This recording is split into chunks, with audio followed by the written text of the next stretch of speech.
Olá, tudo bem? Esse é o Nossa Escola, programa do curso de jornalismo do Centro Universitário FAG, em parceria com os colégios públicos. Agora você confere os destaques dessa gestão. Papo reto. Prejuízos causados pelo uso exagerado das tecnologias. Médico oftalmologista no estúdio conversa com a gente. Nossos talentos. Nessa semana, o quadro é direto de Nova Laranjeiras. A Maria é dançarina e conta como entrou no mundo das danças urbanas. Play na carreira.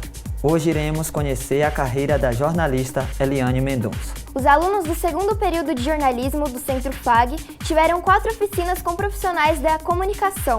E a jornalista Jéssica Moreira, aqui no estúdio, fala sobre a experiência. Nesta edição, também tenho dicas de estudo. Fique ligado. Pensa rápido! Hoje iremos testar seus conhecimentos sobre educação física. Tudo isso você vai ver a partir de agora, aqui no Nossa Escola, que só está começando.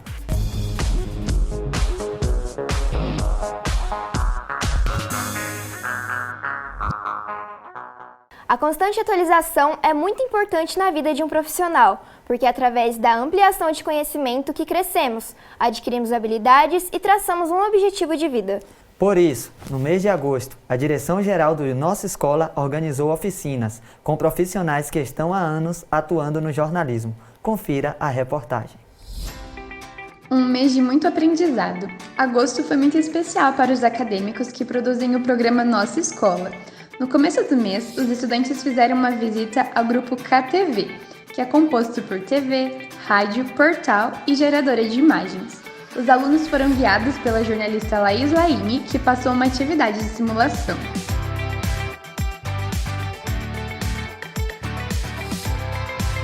Na sequência, a Mayra Chagas, que trabalhou por uma década em uma reconhecida emissora de TV paranaense, ministrou uma aula de telejornalismo básico. Explicou termos técnicos, falou sobre a realidade de mercado e ainda passou uma atividade. A repórter de TV Cristiane Guimarães e o repórter cinematográfico André Garcia ficaram à frente do terceiro encontro. A oficina, que teve foco total na produção de reportagens audiovisuais, apresentou equipamentos e técnicas de entrevista, postura e vestuário para a TV. Agosto foi encerrado com a oficina da jornalista Jéssica Moreira, que falou sobre a produção de roteiro e a construção textual para telejornalismo e jornalismo audiovisual. A convidada do curso de jornalismo terminou a noite com uma atividade.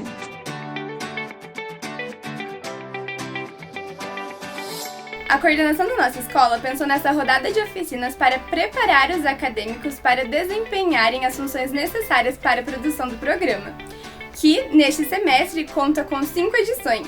Volto com vocês no estúdio.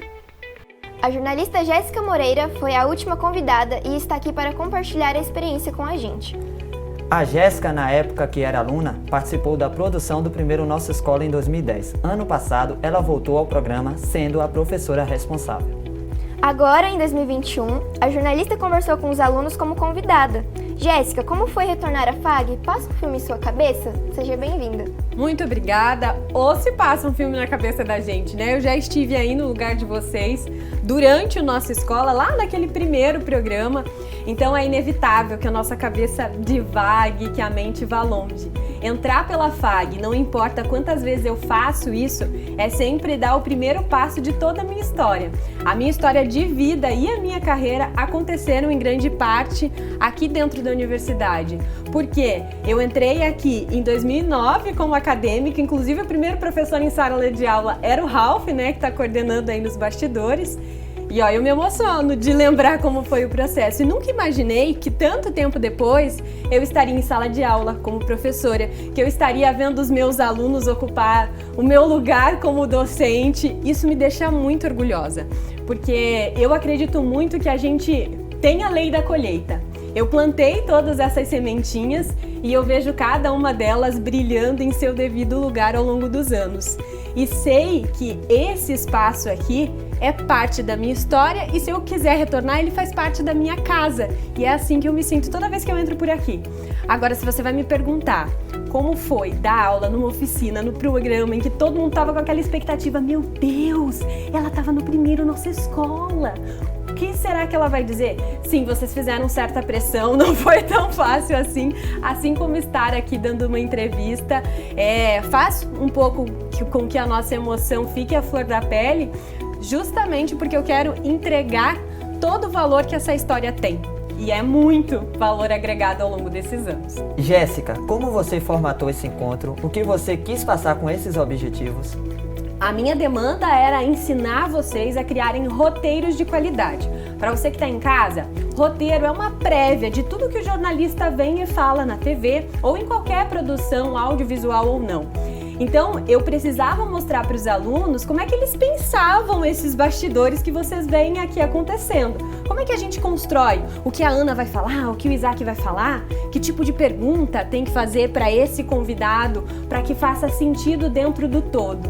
Então, o que eu pensei? Nas primeiras lições que eu tive com o professor Luiz Carlos Sonden, que ele dizia assim: simplifica, que é melhor. Não complica, que dá certo, que funciona. E às vezes a gente quer falar bonito, porque tá começando, porque fica legal, né? Quando as pessoas usam umas palavras que a gente não conhece. E o roteiro vem para provar justamente o contrário, que é muito melhor você usar aquele vocabulário que você costuma usar aí com a sua mãe, porque ele vai funcionar para todas as ocasiões.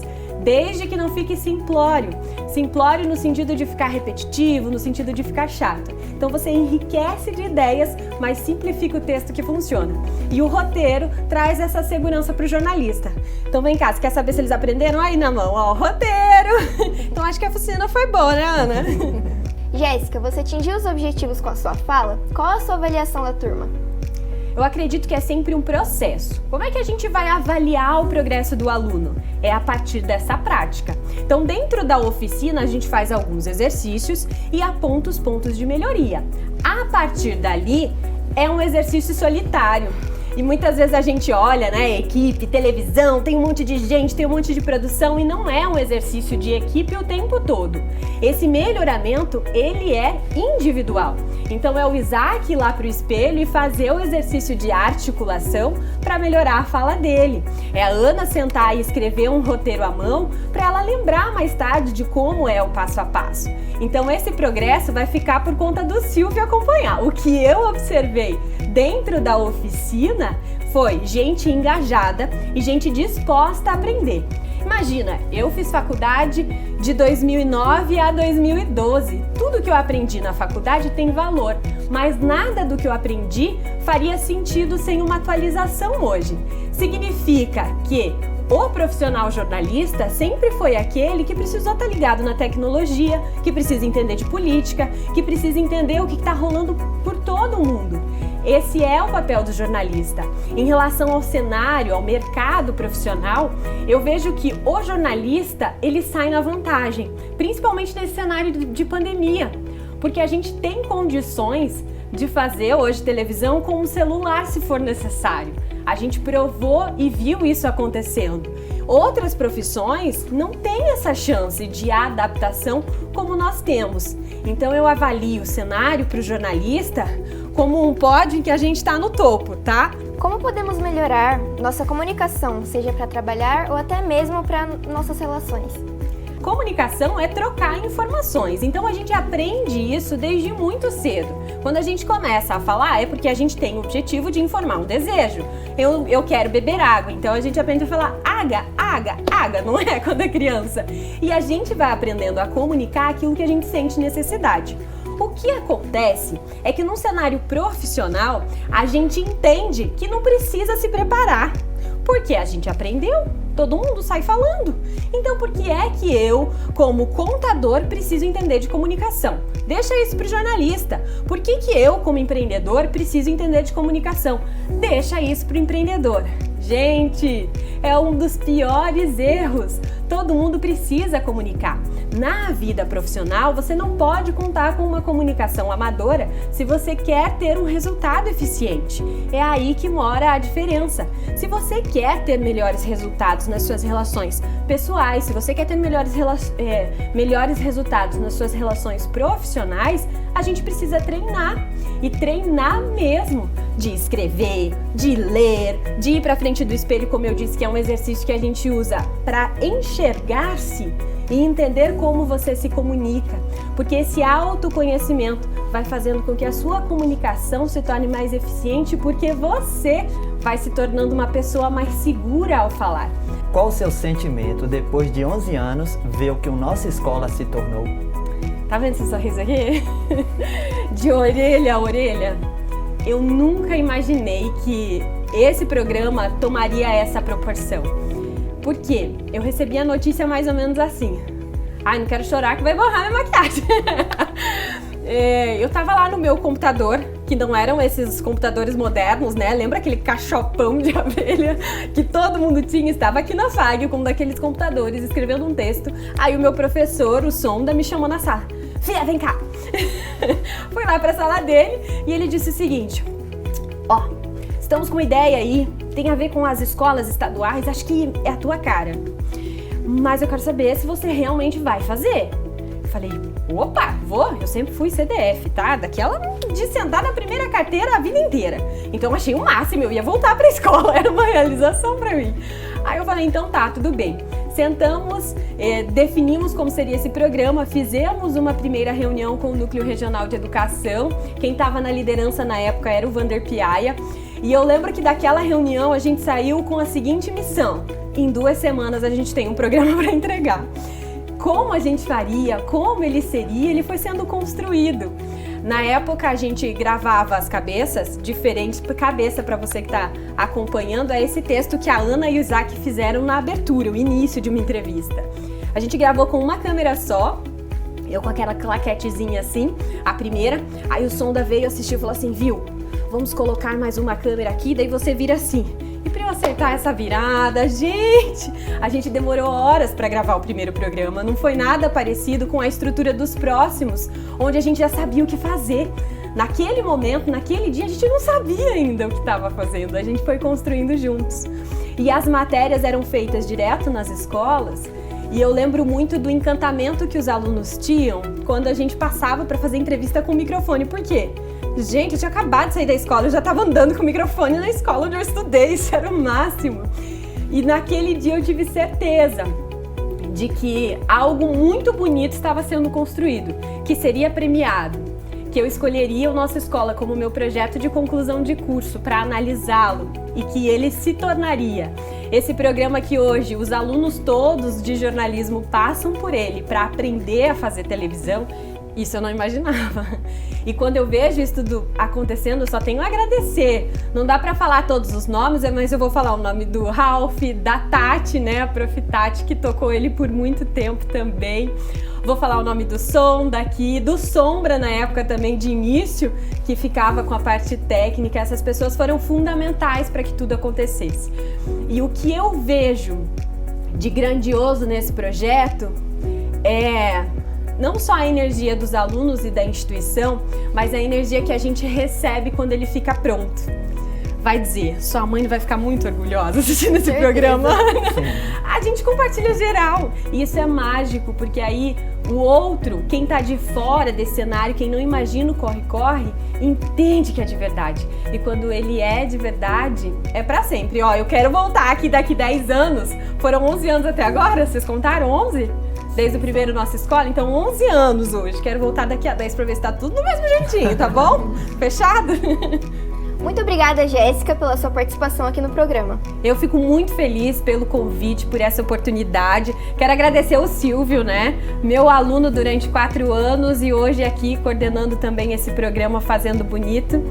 Quero deixar aqui, eu sou aquelas pessoas que gostam de mandar abraço no final da entrevista. Sabe aquela pessoa? Eu sou tipicamente essa pessoa. Eu vou agradecer de novo e sempre vou agradecer a minha família que sempre me deu todo o apoio.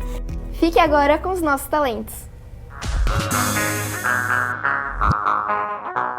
Me chamo Maria, tenho 15 anos, moro em Nova Laranjeiras, estudo no Colégio Estadual Rui Barbosa. Bom, eu danço, entrei no mundo da dança através de uma amiga minha, que inicialmente fui em uma aula de balé dela, apenas para olhar, mas acabei me interessando, fazendo minha inscrição e pratiquei balé por 4 anos.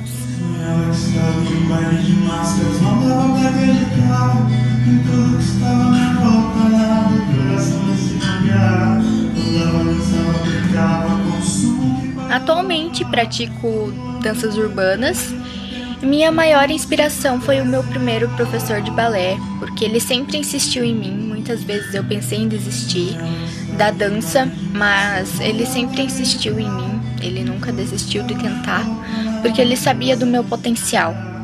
Então, eu posso dizer que se eu cheguei aqui hoje, foi por conta dele. Se eu danço hoje, foi por conta dele. E eu sou muito grata por isso. Gosta de desafios? Então responda a pergunta do Pensa Rápido. Olá! No Pensa Rápido de hoje, a nossa pergunta é sobre esporte. Em qual ano o Brasil ficou campeão mundial pela última vez? Alternativa A, 2006. B, 2002. Alternativa C, 1998. Ou D, 2010. E aí, você sabe quando nossa seleção levantou a taça de campeã mundial pela última vez? Ficou curioso com a nossa pergunta? Depois do intervalo você terá a resposta. O Nossa Escola volta já. Dias melhores pra sempre. Juntos seremos sempre melhores. Vestibular Centro Universitário FAG, agora com novas graduações. São 69 opções de cursos. Acredite em você e no seu futuro. Passaporte 40+, exclusivo para ingressantes com mais de 40 anos. Sua idade é convertida em desconto na mensalidade até o final do curso. Inscreva-se pelo site fag.edu.br/vestibular. Centro Universitário FAG, melhores em tudo.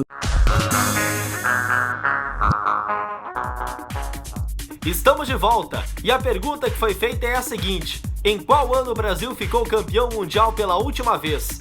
Se a sua resposta foi a letra B, 2002, a sua resposta está correta. É penta! Há 19 anos o Brasil conquistava sua última Copa do Mundo. Nossa seleção derrotou a Alemanha por 2-0 no Estádio Internacional Yokohama, em Yokohama, no Japão, se consagrando então pentacampeão mundial. A seleção chegou à decisão de maneira invicta. Quase 70 mil pessoas assistiram à vitória e à conquista da seleção brasileira sob o comando de Felipão. Os 2 gols da final saíram no segundo tempo. Ronaldo abriu o placar aos 22 minutos e fechou aos 32. Agora, no Play na Carreira, iremos conhecer o mundo do jornalismo com a apresentadora do grupo KTV, Eliane Mendonça. Confira!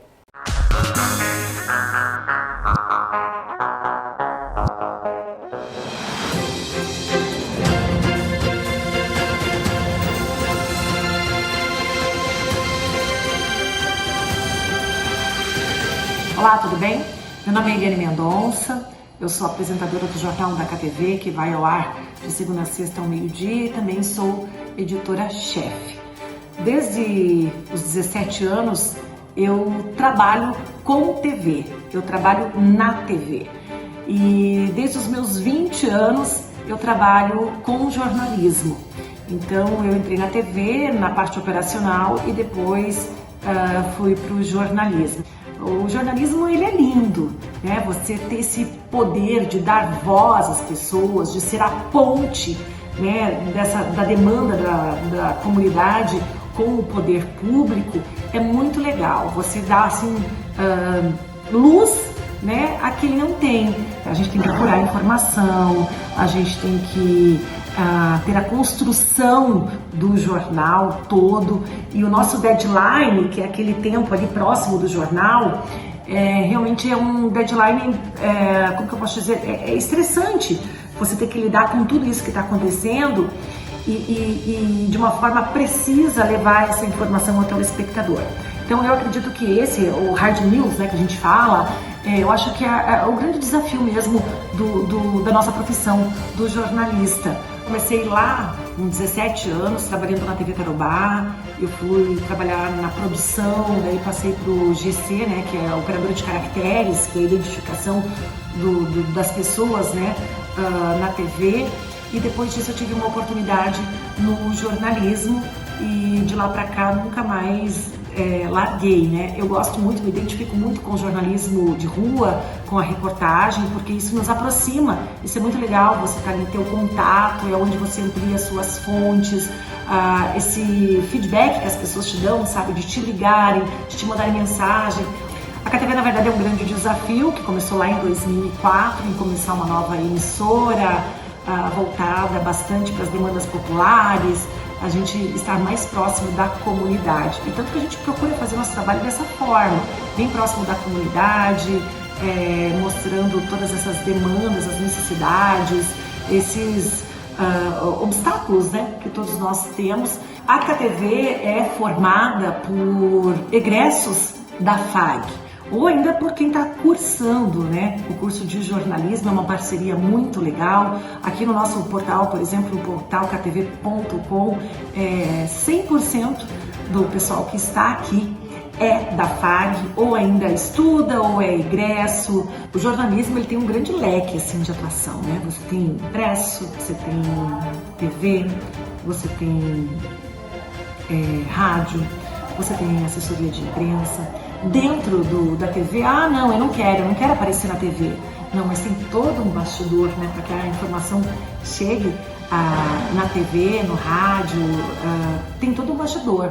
Tem várias funções, pauteira, que quem gosta mais de fuçar, ir lá e perguntar, e saber, e tem curiosidade.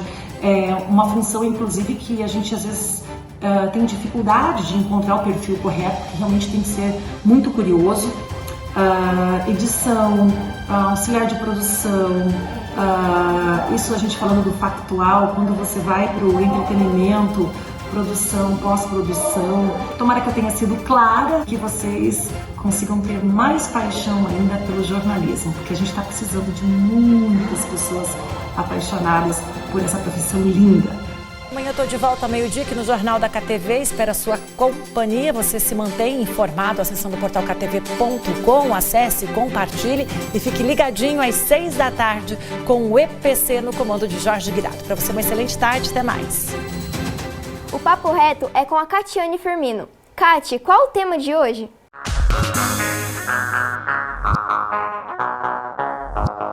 Ana, nessa edição, o oftalmologista do Hospital de Olhos de Cascavel, Ramon Lalau, fala sobre os prejuízos ocasionados à visão da criança e do adolescente pelo uso exagerado da TV e dos celulares. Ramon é supervisor da residência em oftalmo do Hospital São Lucas. Doutor, seja muito bem-vindo. Olá, obrigado pelo convite, prazer estar aqui com vocês. Doutor, a gente sabe que com a pandemia as crianças passaram a ter as aulas online. E elas ficaram muito mais tempo nas frentes das telinhas. Essa mudança drástica na vida deles desencadeou muitos problemas e um deles foi na visão. Então conta pra gente se existe de fato um estudo que comprove que esses aparelhos tecnológicos como o celular, o computador e a televisão são o problema ou se são os fatores associados que são o problema. Perfeito.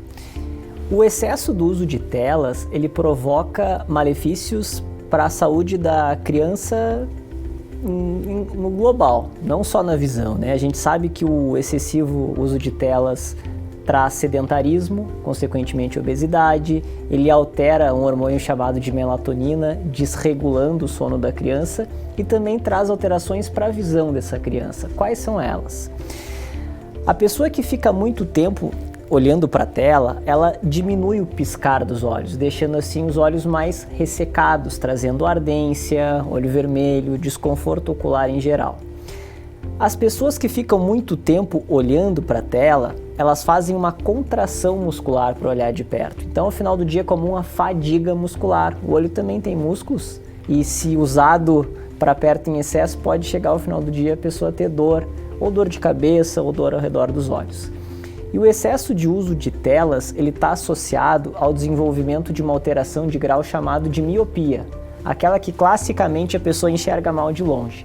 E sim, há muitos estudos que comprovam que o excesso de visão de perto provoca essa alteração de grau. Não se sabe explicar bem o motivo disso ocorrer, mas sim, há diversos estudos pelo mundo inteiro comprovando que crianças que usam em excesso o computador ou a visão de perto aumentam ou desenvolvem miopia. E além da miopia, existem outras doenças? Quais são as doenças mais comuns entre as crianças, ainda mais agora nesse período de pandemia? Existem diversas patologias oculares comuns às crianças. Talvez a principal delas, a mais conhecida entre os pais, seja a conjuntivite viral, que de certo diminuiu né, com a pandemia, porque as pessoas passaram a ter menos contato entre elas. Uma que eu gostaria de chamar a atenção é o ceratocone, que pouca gente conhece, que é uma doença que se desenvolve na infância ou no início da adolescência, e o principal fator de risco para ela ocorrer é o ato de coçar os olhos. Então isso que eu gostaria de alertar os pais sobre a importância de não deixar os filhos coçarem os olhos. Crianças alérgicas que têm rinite, bronquite, essas ites, são muito propensas a desenvolver isso, que é o ceratocone, quando a córnea, que é essa parte da frente do nosso olho, fica mais bicudinha, em forma de cone. E para teres uma ideia da importância dessa doença, hoje ela é a principal causa de transplante no Brasil. Então, sempre orientar os filhos a não coçarem os olhos, isso é realmente importante. E existe algum modo das crianças conseguirem ficar, às vezes, menos tempo para conseguir estudar, né?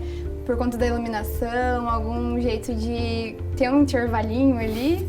Então, na correria do dia a dia, a gente sabe que esses intervalos são difíceis. Mas existe uma regra na oftalmologia que diz que a cada 20 minutos, olhando para perto ou para uma tela de computador, a gente deveria olhar para longe 20 segundos. Dessa maneira, a gente descansa a musculatura, relaxa a musculatura e involuntariamente a gente pisca. Então, é isso que eu sempre oriento meus pacientes, dentro do possível, fazer essas pausas, esses pequenos descansos que são importantes.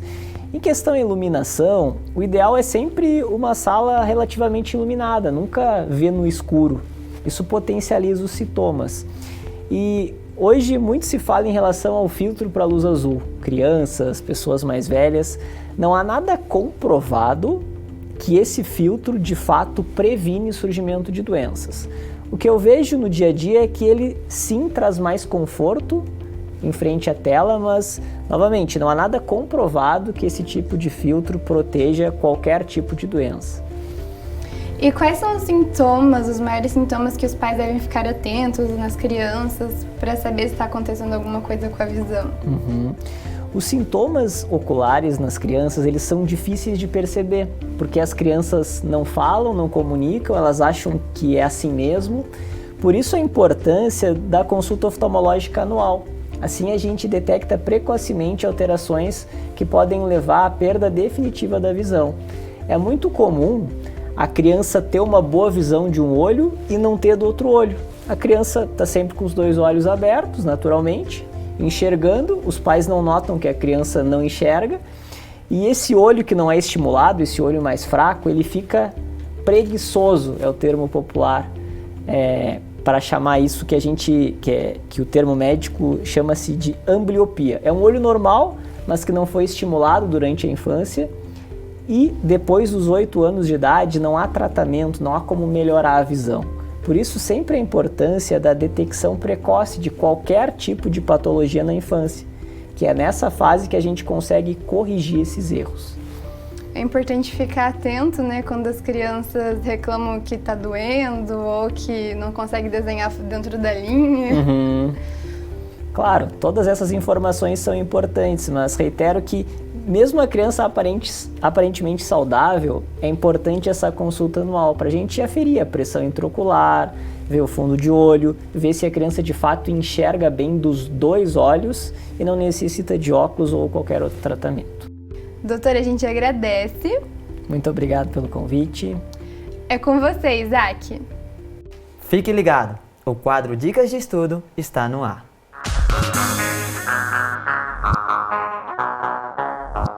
Sou o professor Juliano, biólogo aqui do Centro FAG, e hoje a gente vai fazer uma aula sobre sistema nervoso, aprendendo um pouquinho sobre os neurônios e suas funções.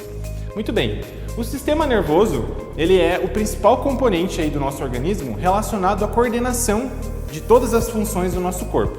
Então, é o sistema nervoso que vai fazer a análise dos sinais sensoriais que a gente recebe do ambiente, vai interpretar isso e vai gerar uma resposta, tá?